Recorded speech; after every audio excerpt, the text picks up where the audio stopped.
Let me first pay tribute to the work of NGIC. It's a constant positive presence in our lives and in the lives of countries. And I want to thank you for the advice, support, help, and wisdom you've applied to the many crises we have faced. And let me pay tribute to all the board, your executive head, Roshan, and all of you traveling from country to country, spreading the message of peace and reconciliation, something ever more vital as we salute the spirit of the Ukrainian people, more than 1 year into their fight against Putin's crime of aggression. Lives have been destroyed, but the spirit of Ukraine remains indestructible. Hearts have been broken, but the resolve of the Ukrainian people is unbreakable. And I want today to salute the courage of the people of Ukraine. I want to talk about one of the crises we face, the continuing global health emergency. It was said of the 18th century Habsburg monarchs that they would never learn from their mistakes. And just 3 years after the whole world was unprepared for COVID, we are seeing signs in 2023 that entire countries have seemingly failed to learn from the previous mistakes. And they've relapsed into a new complacency, which is depriving global health of the finance it urgently needs to combat existing diseases and prepare for any future infections. Even now, despite the availability of vaccines globally, only 1 in every 4 people in low-income countries have been vaccinated against COVID. Simultaneously, other health crises have mushroomed, not least through COVID-induced delays in the treatment of other conditions. 25 million children worldwide are at risk after regular vaccinations were deferred. Because of the additional pressures on food, fertilizer, and energy supplies as a result of the Russian invasion, 109 million of our fellow citizens are on the borders of starvation. And perhaps even more worrying, the World Health Organization calculates an unprecedented total of 329 million people are in need of urgent assistance, whether it's across Afghanistan, Ukraine, South Sudan, Ethiopia, Yemen, DRC, and the Horn of Africa, where as a result of war, plagues, famine, droughts, and floods, specialized medical supplies and expertise are needed immediately if we are not to abandon the sick to disaster, disease, and death. In other words, the health emergency is not over. There are today 55 chronic and severe health crises, 11 of them extreme, and the World Health Organization alone needs an urgent infusion of funds if men, women, and children are not to die unnecessarily this year from avoidable illnesses and disease. Now, the great physicist Albert Einstein defined insanity as trying to do the same thing again and again and again, expecting different results. Having failed to invest before, and today failing to invest now, we will pile up huge problems for later if we don't invest into the future. The funding crisis starts with the failure to secure an all-round increase in the domestic mobilization of health resources. The research team at the Washington-based Center for Global Development has examined spending projections for the coming 5 years. And according to them, in only 67 countries, government spending is projected to increase steadily through to 2027. But in 110 countries, we are simply not doing enough. 41 of them, government spending until 2027 is projected to remain lower than before COVID-19, restricting the ability to invest in all the health needs that we have to meet. And perhaps these figures are not surprising because 15% of low-income countries are in debt distress, an additional 45% are at high risk of debt distress, under severe pressure with overall debt levels at record levels and many governments struggling to meet interest payments on public debt. And with these rising interest payments, we constrain the capacity of low-income countries to spend more on health, education, and human capital. And too many countries are now spending more public money on debt interest payments than on health itself. In the absence of this domestic mobilization of resources, internationally coordinated funding is even more necessary if we're to save lives. Not just to help countries in need, but because COVID has taught us that no one anywhere is safe until everyone everywhere is safe. Too easily, the world has forgotten the expert advice that we are living to the sound of a perpetual drumbeat with the prospect of more frequent epidemiological dramas. Yet with major gaps in surveillance, testing, sequencing, when it comes to infectious diseases, we are now doing less than we need to do, just at the time we need to do more. Expected global financial losses from the pandemic have recently been estimated at over 800 billion annually. But securing a fraction of that in global funding for pandemic preparedness or just for more health treatments has become even more difficult.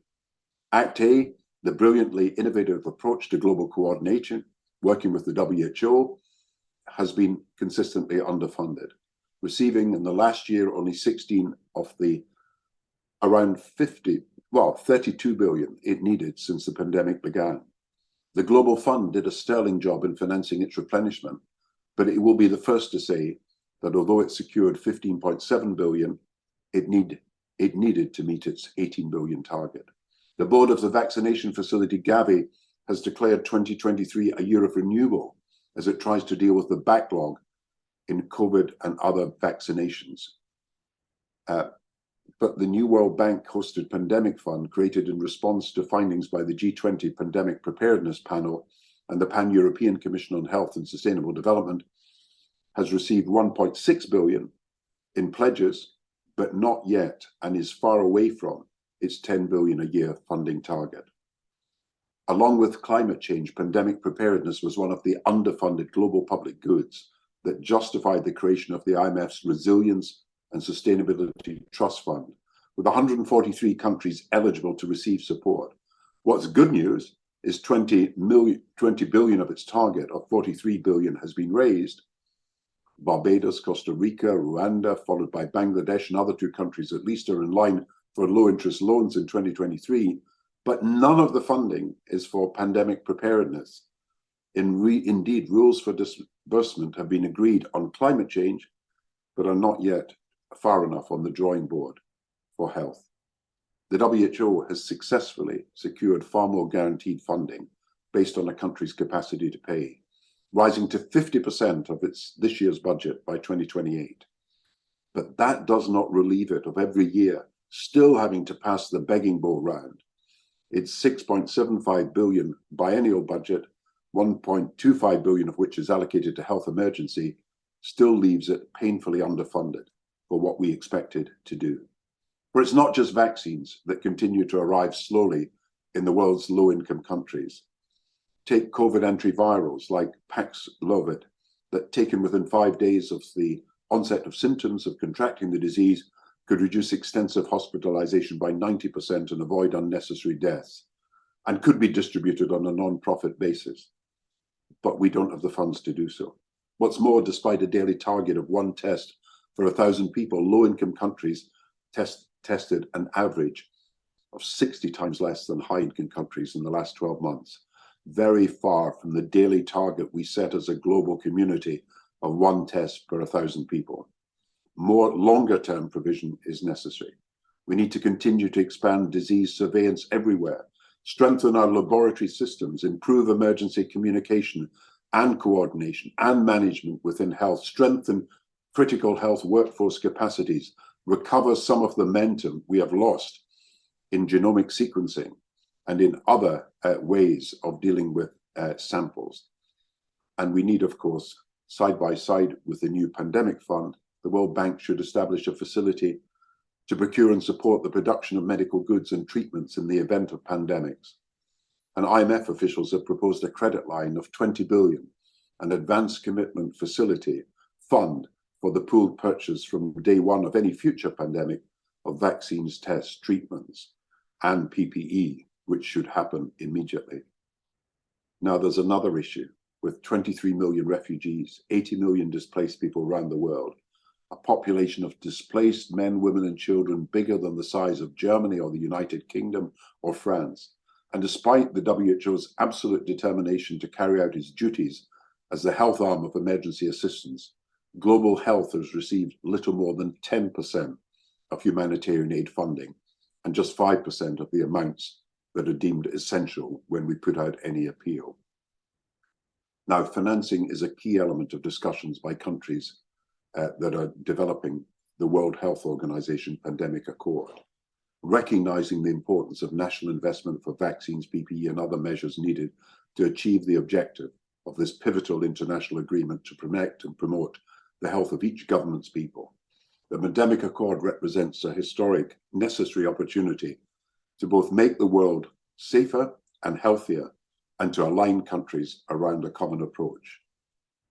We say that we value every human life equally, but if we do not vaccinate everyone equally, offer life-saving treatments equally, and care for everyone equally, that failure to fund is a scar on our soul that will not fade. It's a wound that will not heal.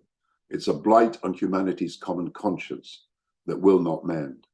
And if we do not act, things will get worse. When we think of climate change, we think of hurricanes, floods, droughts, firestorms, and melting ice caps. But we must now consider a far less visible, but equally insidious killer force, the unprecedented surge in the number of waterborne cholera outbreaks, now in 31 countries, and linked as a vector-borne diseases to climate change. What we now spend this year on conditions from malaria to measles, from diabetes to dysentery, from Ebola to epilepsy will determine who will live and who will die. And so it could not be any clearer that our budgets are moral statements. The finance we give reflects the value we place on human lives. In the global health, in time, global health must enjoy sustained and sustainable finance, with burden sharing based on countries' capacity to pay, that avoids having to pass around the begging bowl from crisis to crisis. And today I want to plead with donors to respond urgently to the emergency appeal by the WHO to fund the vaccines, drugs, treatments, equipment, and medical expertise we need. For that to happen, all must acknowledge that controlling infectious diseases and delivering better lives, better global health, is a global public good. We need a burden-sharing agreement between countries to finance it. We cannot continue to treat the financing of pandemic prevention as if it were a whip round at a charity fundraiser. Instead, the best way to ensure all benefit is for everyone to share the costs equitably based on each country's capacity to pay. It is a principle we established for UN peacekeeping, for IMF and World Bank financing, but it is the only sensible basis to guarantee we are prepared for the next global challenge. Hope dies, when pharmacy shelves that should be stocked with drugs and treatments are bare. Hope dies when doctors and nurses do not have the tools they need to provide even the most basic of care. Hope dies when vaccines that could save lives are hoarded in the rich north, only to be destroyed as they pass their use-by dates. But hope will come alive if we can fund the medicines, provide the doctors, equip the health workers, and avoid preventable deaths and suffering. Let us never forget, we cannot be at ease when millions remain ill at ease. We cannot be comfortable when so many go without comfort. We cannot be secure when so many people round our world are now insecure. But we are richer when we care for the poor. We're enlightened enough also to know that when we care for the weak, and the strong care for the weak, it makes us all stronger.